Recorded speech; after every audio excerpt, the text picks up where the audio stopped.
أعوذ بالله من الشيطان الرجيم. بسم الله الرحمن الرحيم.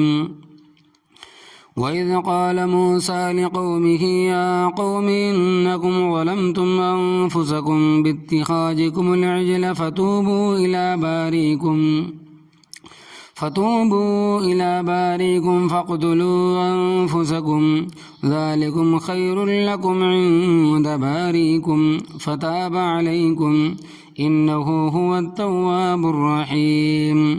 وإذ قلتم يا موسى لن نؤمن لك حتى نرى الله جهرة فأخذتكم الصاعقة وأنتم تنظرون ثم بعثناكم من بعد موتكم لعلكم تشكرون وظللنا عليكم الغمام وأنزلنا عليكم المن والسلوى كلوا من طيبات ما رزقناكم وما ظلمونا ولكن كانوا أنفسهم يظلمون.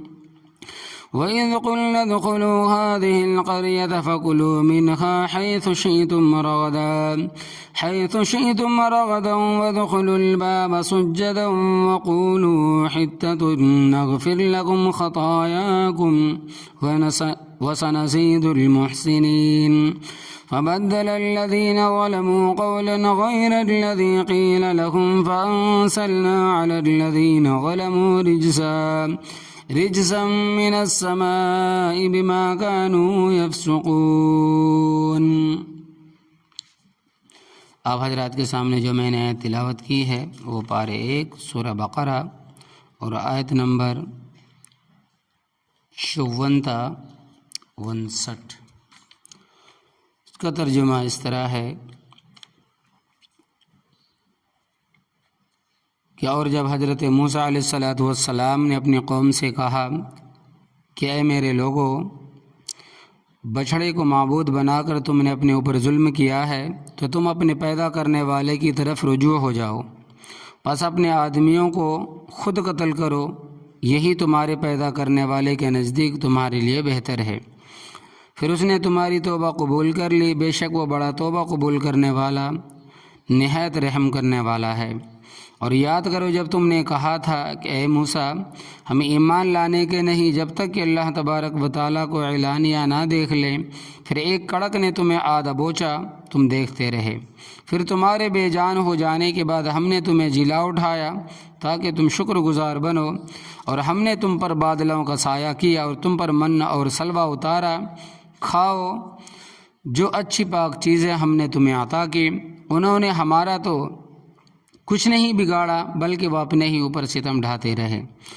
اور جب ہم نے کہا تھا کہ اس بستی میں داخل ہو جاؤ، پھر اس میں سے جہاں سے چاہو جی بھر کر کھاؤ اور دروازے میں سجدہ گزار بن کر داخل ہو جاؤ اور کہو حتتن، ہم تمہاری خطائیں بخش دیں گے اور اچھے سے اچھا کام کرنے والوں کو ہم مزید نوازیں گے. پھر جو بات ان سے کہی گئی تھی ظالموں نے اسے دوسری بات سے بدل دیا. آخرکار ظالموں پر ہم نے جو نافرمانی وہ کر رہے تھے اس کے سبب آسمان سے عذاب اتارا. لفظی ترجمہ: وَإِذْ قَالَ مُوسَىٰ لِقَوْمِهِ، اور جب کہا حضرت موسیٰ علیہ السلام نے اپنی قوم سے، یا قوم، اے میری قوم، انکم ظلمتم انفسکم، بے شک تم نے ظلم کیا ہے اپنی جانوں پر، باتخاذکم العجل، بے وجہ بنا لیے بچھڑے کو معبود، فتوبوا الی باریکم، پس توبہ کرو اپنے پیدا کرنے والے کی طرف، فاقتلوا انفسکم، پس قتل کرو تم اپنی جانوں کو، ذالکم خیر لکم، یہ بہتر ہے تمہارے حق میں، عند باریکم، تمہارے پیدا کرنے والے کے ہاں، فتاب علیکم، پس اللہ تبارک و تعالیٰ نے تمہاری طرف رجوع کیا، انہ هو التواب الرحیم، بے شک وہ توبہ قبول کرنے والا مہربان ہے. وَإِذْ قُلْتُمْ يَا مُوسَىٰ، اور جب کہا تم نے اے موسیٰ، لَن نُؤْمِنَ لَكَ، ہم ہرگز تیری تصدیق نہیں کریں گے، حَتَّىٰ نَرَى اللَّهَ جَهْرَةً، یہاں تک کہ ہم دیکھ لیں اللہ تبارک و تعالیٰ کو کھلے طور پر. فَأَخَذَتْكُمُ الصَّاعِقَةُ، پس پکڑ لیا تمہیں بجلی نے، وَأَنْتُمْ تَنظُرُونَ، اور تم دیکھ رہے تھے. ثم بعثناکم، پھر ہم نے تمہیں زندہ کیا، من بعد موتکم، تمہارے مرنے کے بعد، لعلکم تشکرون، تاکہ تم شکر ادا کرو، وظللنا علیکم الغمام، اور سایہ کیا ہم نے تمہارے بادلوں پر، اور سایہ کیا ہم نے تم پر بادلوں کا، وانزلنا علیکم المن والسلوى، اور نازل کی ہم نے تم پر کھیر اور بٹیر، کلوا من طیبات ما رزقناکم، کھاؤ ان پاکیزہ چیزوں سے جو ہم نے تمہیں رزق عطا کیا، وما ظلمونا، اور انہوں نے ہم پر کوئی زیادتی نہیں کی، ولکن کانوا انفسهم یظلمون، اور لیکن وہ اپنی جانوں پر ظلم کرتے تھے، وَإِذْ قُلْنَا، اور جب کہا ہم نے، ادخلوا هذه القرية، داخل ہو جاؤ اس بستی میں، فَكُلُوا مِنْهَا حَيْثُ شِئْتُمْ رَغَدًا، پس کھاؤ اس میں سے جہاں سے چاہو، وَادْخُلُوا الْبَابَ سُجَّدًا، اور داخل ہو جاؤ دروازے سے سجدہ کرتے ہوئے، وَقُولُوا حِطَّةٌ، اور کہو تم حطہ، یعنی کہ ہمارے گناہ گرا دے، نغفر لکم خطایاکم،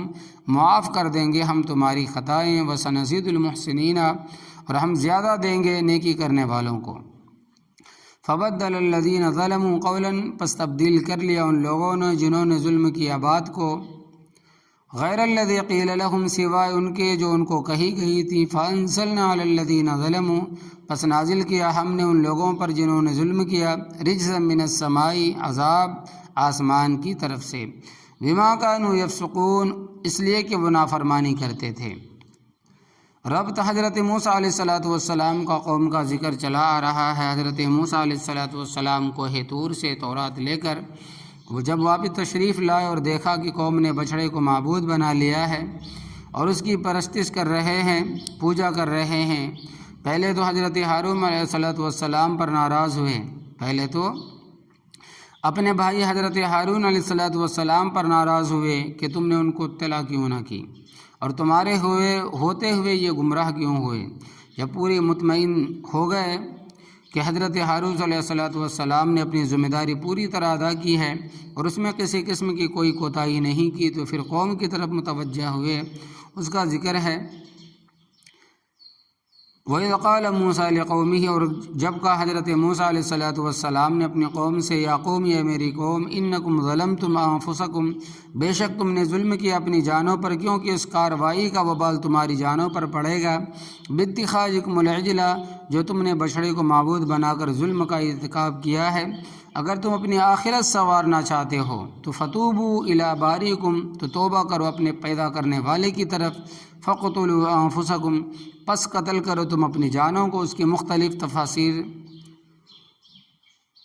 اس میں درج ہے۔ اس کی ایک تفسیر تو اس طرح بیان کی گئی کہ ہر مجرم کو حکم کا تھا کہ وہ اپنے آپ کو خود قتل کرے۔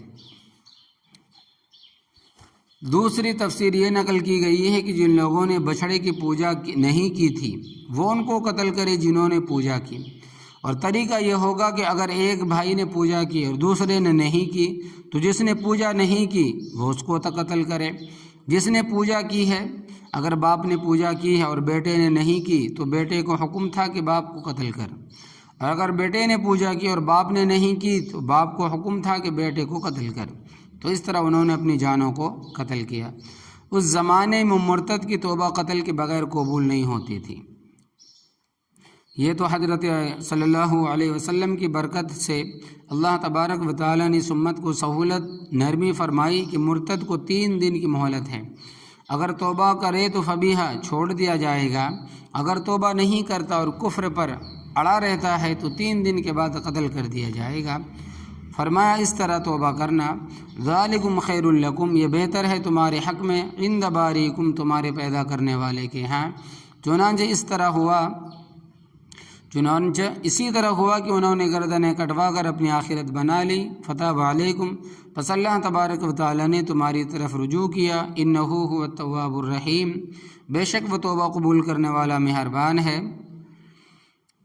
آگے ایک واقعہ اور بیان کیا ہے کہ حضرت موسیٰ علیہ السلام تورات لے کر قوم کے پاس آئے اور بچوں، بوڑھوں، جوانوں، عورتوں کو اکٹھا کیا، تمام کے تمام اکٹھے ہو گئے، بڑا مجمع تھا۔ حضرت موسیٰ علیہ السلام نے ان کو بتایا کہ اللہ تبارک و تعالیٰ نے تمہارے لیے ضابطۂ حیات عطا کیا ہے۔ قوم نے کہا کہ ہمیں پڑھ کر سنائیے۔ حضرت موسیٰ علیہ السلام نے ساری تورات پڑھ کر ان کو سنا دی، تو قوم نے کہا کہ یہ کتاب بہت سخت ہے، اس کے احکام بہت مشکل ہے، ہم اس پر عمل نہیں کر سکتے، اس کو تم واپس اللہ تبارک و تعالیٰ کے پاس لے جاؤ اور اس کے بدلے کوئی آسان کتاب لاؤ یا اس میں ترمیم کراؤ، یعنی کہ تبدیل کراؤ۔ حضرت موسیٰ علیہ السلام نے فرمایا کہ تم نے شریعت سے آزاد زندگی گزاری ہے، اور آزاد زندگی گزارنے والے پر جب کچھ پابندیاں لگتی ہیں تو اس کو خاصی مشکل ہوتی ہے۔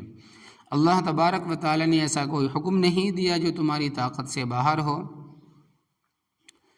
ان احکامات پر جب عمل شروع کرو گے تو آسان ہو جائیں گے، مشکل اس لیے نظر آ رہی ہے کہ پہلے تم نے یہ کیے نہیں ہے۔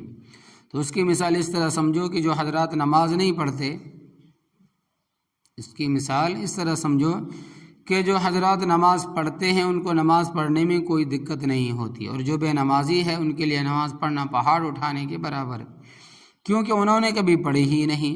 بہرحال حضرت موسیٰ علیہ السلام نے ان کو سمجھایا، مگر وہ کہنے لگے کہ اللہ تبارک و تعالیٰ سے درخواست کرنے میں کوئی حرج نہیں ہے، آپ درخواست تو کریں اللہ تبارک و تعالیٰ سے۔ اور یہ بات بھی انہوں نے کہی کہ ہمارے پاس کیا ثبوت ہے کہ واقعی یہ کتاب اللہ تبارک و تعالیٰ نے آپ کو دی ہے یا آپ خود بنا کر لائے ہیں؟ تو حضرت موسیٰ علیہ السلام نے اپنی قوم کے 70 آدمی منتخب فرمائے، چنے، جو کہ سردار قسم کے لوگ تھے۔ تو میرے ساتھ کوہ طور پر چلو تاکہ تمہیں معلوم ہو جائے کہ اللہ تبارک و تعالیٰ کی کتاب ہے، اور میں تمہارے سامنے درخواست کروں گا۔ اے پروردگار، میری قوم کہتی ہے کہ کتاب بہت مشکل ہے، لہذا اس میں ان کی خواہش کے مطابق ترمیم کر دیں۔ چنانچہ حضرت موسیٰ علیہ السلام 70 آدمی ساتھ لے کر کوہ طور پر تشریف لے گئے اور اللہ تبارک و تعالیٰ سے درخواست کی کہ اے پروردگار، تو قادر مطلق ہے، جو چاہے کر سکتا ہے، مشکل حکم بھی دے سکتا ہے اور آسان بھی حکم دے سکتا ہے۔ میری قوم کا مطالبہ ہے کہ اس کتاب کے بدلے ہمیں کوئی آسان کتاب مل جائے یا اس میں کچھ ترمیم ہو جائے، کوئی تبدیل ہو جائے۔ اللہ تبارک و تعالیٰ نے فرمایا کہ میں نے ایسا کوئی حکم نہیں دیا جو تمہاری طاقت سے باہر ہو، لہذا اس پر عمل کرو، اور اگر بشریت بمقتضائے تم سے کوئی غلطی ہو گئی تو میں تمہیں معاف کر دوں گا۔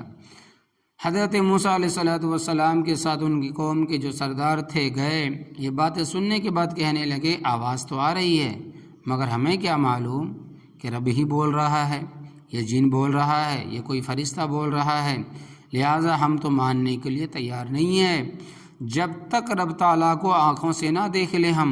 اس کا ذکر ہے، فرمایا کہ وَإِذْ قُلْتُمْ يَا مُوسَىٰ، اور جب کہا تم نے اے موسیٰ، لَن نُؤْمِنَ لَكَ، ہم ہرگز تیری تصدیق نہیں کریں گے، حَتَّىٰ نَرَى اللَّهَ جَهْرَةً، یہاں تک کہ ہم دیکھ لیں اللہ تبارک و تعالیٰ کو کھلے طور پر۔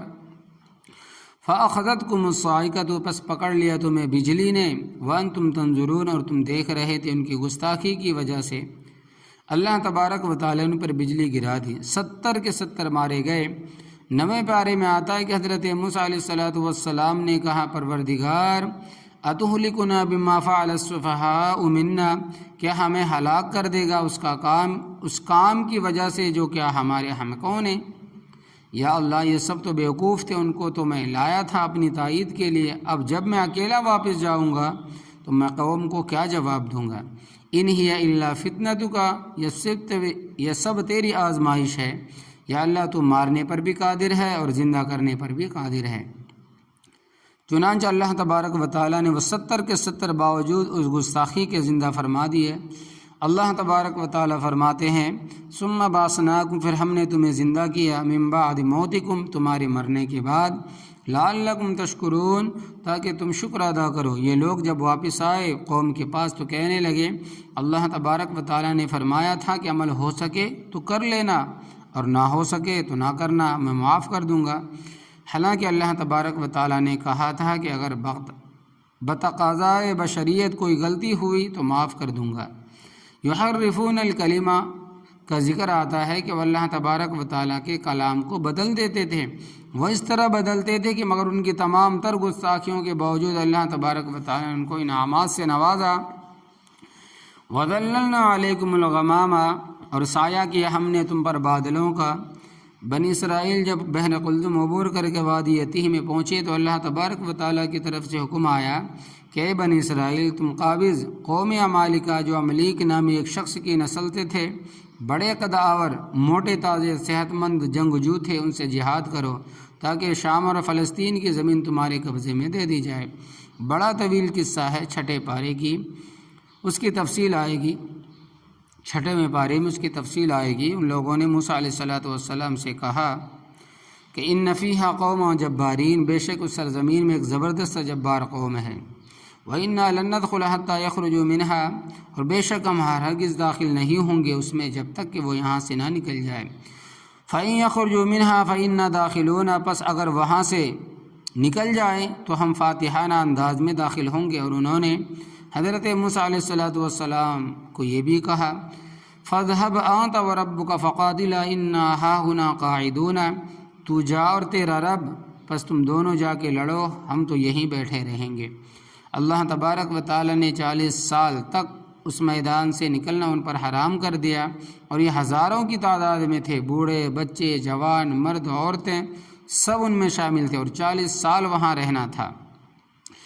میدان ایسا تھا کہ اس میں کوئی قابل ذکر سایہ دار درخت نہیں تھا، کوئی معمولی قسم کا درخت ہو تو ہو، اور دھوپ وہاں شدید پڑتی تھی، مکان بھی وہاں نہیں بنا سکتے تھے، اور باہر سے کوئی چیز لا کر سائے کا انتظام بھی نہیں کر سکتے تھے، کیونکہ وہاں سے باہر جانے کی اجازت نہیں تھی۔ اللہ تبارک و تعالیٰ کی مدد شامل حال ہوئی، اور بادلوں کے ذریعے ان کے لیے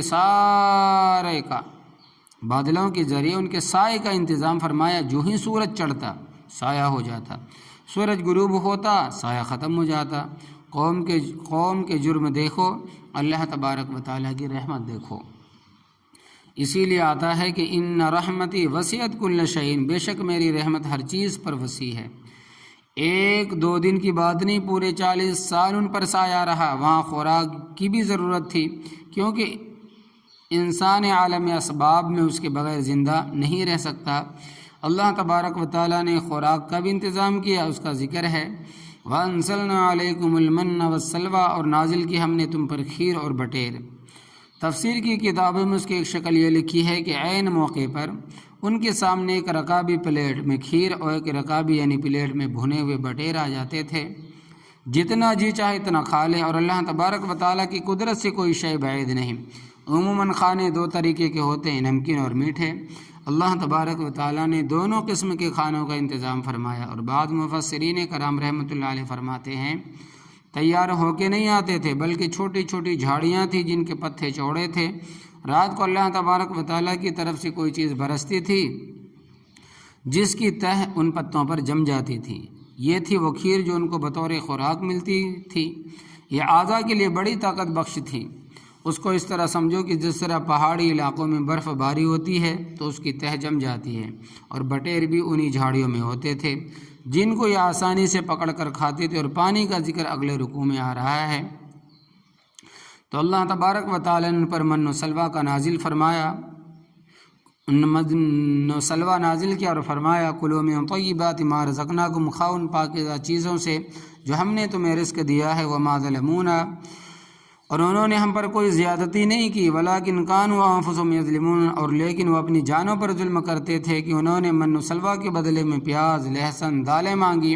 رب تعالیٰ نے فرمایا کیا تم بدلتے ہو عمدہ چیزوں کے بدلے گھٹیا؟ کہنے لگے کہ ہمیں گھٹیا ہی چاہیے۔ آگے بنی اسرائیل کے ایک واقعہ کا ذکر ہے کہ اور یہ واقعہ حضرت موسیٰ علیہ السلام حضرت ہارون علیہ السلام کی وفات کے بعد پیش آیا۔ حضرت ہارون حضرت موسیٰ علیہ السلام سے 3 سال پہلے فوت ہوئے۔ حضرت موسیٰ علیہ السلام کی وفات کا جب وقت آیا تو انہوں نے پروردگار سے دعا کی کہ پروردگار مجھے وادی سینائی سے بیت المقدس کی طرف جانے کی اجازت دے دی جائے تاکہ میری موت بیت المقدس کے قریب آئے اور میں ان مجرموں میں نہ رہوں۔ اللہ تبارک و تعالیٰ نے حضرت موسیٰ علیہ السلام کی دعا قبول فرمائی اور یہ بیت المقدس کی طرف چل پڑے۔ ایک سرخ رنگ کا ٹیلہ تھا، جب وہاں پہنچے تو روح قبض کی گئے اور وہیں ان کی قبر بنی۔ حضرت موسیٰ علیہ السلام کے بعد اللہ تبارک و تعالیٰ نے حضرت یوشع بن نون علیہ السلام کو نبی بنایا۔ یہ یوشع بن نون حضرت موسیٰ علیہ السلام کے خادم تھے اور تفسیروں میں مذکور ہے کہ حضرت خضر علیہ السلام سے ملاقات کے سفر میں حضرت موسیٰ علیہ السلام کے یہ حضرت یوشع بن نون علیہ السلام تھے اور مچھلی انہی کے پاس تھی جو بھول کر راستے میں چھوڑ گئے تھے۔ وادی یتیم میں 40 سال کا عرصہ ختم ہوا نئی پود نیو جنریشن جوان ہو چکی تھی۔ اللہ تبارک و تعالیٰ نے حضرت یوشع بن نون علیہ السلام کے ذریعہ ان کو حکم دیا کہ تم اس شہر بیت المقدس، اور اس کو ایلیا بھی کہتے ہیں، پہلے یہ بیت المقدس وادی عتیق سے کچھ مسافت پر تھا، کچھ دوری پر تھا، مگر اب ساتھ مل گیا ہے۔ جیسا کہ فرماتے ہیں کہ اللہ تبارک و تعالیٰ نے حضرت یوشع بن نون علیہ السلام کے ذریعے ان کو حکم دیا کہ تم اس شہر بیت المقدس میں داخل ہو جاؤ۔ اس کا ذکر فرمایا کہ وَإِذْ قُلْنَا، اور جب کہا ہم نے، ادخلوا هذه القرية، کہ داخل ہو جاؤ اس بستی میں، یعنی بیت المقدس یا ایلیا میں، فَكُلُوا مِنْهَا حَيْثُ شِئْتُمْ رَغَدًا، پس کھاؤ اس میں سے جہاں سے چاہو کشادہ، وَادْخُلُوا الْبَابَ سُجَّدًا، اور داخل ہو جاؤ دروازے سے سجدہ کرتے ہوئے۔ پہلے زمانے میں شہر کے ارد گرد ایک دیوار ہوتی تھی، اس کو سور البلد کہتے تھے، اس میں مختلف دروازے ہوتے تھے، لوگ ان دروازوں کے ذریعے شہر میں داخل ہوتے تھے۔ جس طرح کہ قریب زمانوں میں بہت سے ایسے گاؤں ہیں جس کے دیواریں ہوتی تھی، اس کے دروازے بہت سارے ہوتے تھے۔ تو فرمایا کہ اسی طرح اس شہر کے بھی دروازے تھے، اس شہر کا جو اہم مقام تھا، فرمایا کہ اس دروازے سے تم داخل ہو جاؤ، اور داخل ہوتے وقت تم نے دو کام کرنے ہیں، ایک یہ کہ سجدہ کرتے ہوئے داخل ہونا ہے، اللہ تبارک و تعالیٰ کا شکر ادا کرنا ہے کہ تو نے ہمیں طاقت و قوم پر غلبہ عطا فرمایا، اور دوسرا کام وقولوا حطۃ، اور کہو تم حطۃ، یعنی ہمارے گناہ معاف کر دے۔ حطہ یحط کا معنی ہے گرانا، اور حطۃ کا مکمل جملہ بنے گا کہ ہمارا سوال یہ ہے کہ اے پروردگار ہمارے گناہ معاف فرما دے۔ نغفر لکم خطایاکم، معاف کر دیں گے ہم تمہاری خطائیں، وسنزید المحسنین، اور ہم زیادہ دیں گے نیکی کرنے والوں کو۔ فبدل الذین ظلموا قولا، پس تبدیل کر لیا ان لوگوں نے جنہوں نے ظلم کیا بات کو، غیر الذی قیل لہم، سوائے اس کے جو ان کو کہی گئی تھی۔ بنی اسرائیل کی حیلہ و سازی، ان کو کہا گیا تھا کہ حطۃ کہنا، مگر انہوں نے حطۃ کی بجائے حنطۃ کہنا شروع کر دیا کہ ہمیں گندم چاہیے۔ یہ الفاظ بھی مفسرین لکھے ہیں کہ انہوں نے کہا کہ حبۃ فی شعرۃ، ہمیں وہ دانے چاہیے جو خوشوں میں ہو، اور پہلے حکم کی مخالفت اس طرح کی کہ بجائے سجدہ کرنے کے چوتڑ گھسیٹتے ہوئے داخل ہوئے، جس طرح چھوٹے بچے گھسیٹا کرتے ہیں، گھسیٹیاں مارتے ہیں۔ مطلب یہ ہے کہ انہوں نے قول بھی بدل دیا اور فعل بھی بدل دیا۔ پھر کیا ہوا؟ اللہ تبارک و تعالیٰ فرماتے ہیں کہ فَأَنزَلْنَا عَلَى الَّذِينَ ظَلَمُوا، پس نازل کیا ہم نے ان لوگوں پر جنہوں نے ظلم کیا، رجزا من السماء، عذاب آسمان کی طرف سے، وہ عذاب طاعون کی شکل میں نازل ہوا، 3-4 گھنٹوں میں 70,000 قریب آدمی مر گئے۔ اس قوم پر اللہ تبارک و تعالیٰ نے بڑے انعامات نازل کیے، مگر انہوں نے نافرمانیاں بہت کی۔ یہودی من حیث القوم، سب سے زیادہ ذہین، دنیا میں جتنی قومیں ہیں افراد کے لحاظ سے نہیں بلکہ من حیث القوم، یہودی سب سے زیادہ ذہین ہے۔ ہیڈروجن بم کلاشکوپ موجود یہی ہے۔ قوموں کی تباہی کے اسباب انہوں نے پیدا کیے، اور جتنے ذہین ہیں اتنے ہی ضدی ہیں، اپنی بات پر اڑ جاتے ہیں، اس کے مقابلے میں صحیح بات بھی ماننے کے لیے تیار نہیں ہوتے تھے۔ حضرت صلی اللہ علیہ وسلم کو یعرفونہ کما یعرفون ابناءہم، اس طرح پہچانتے تھے جس طرح اپنی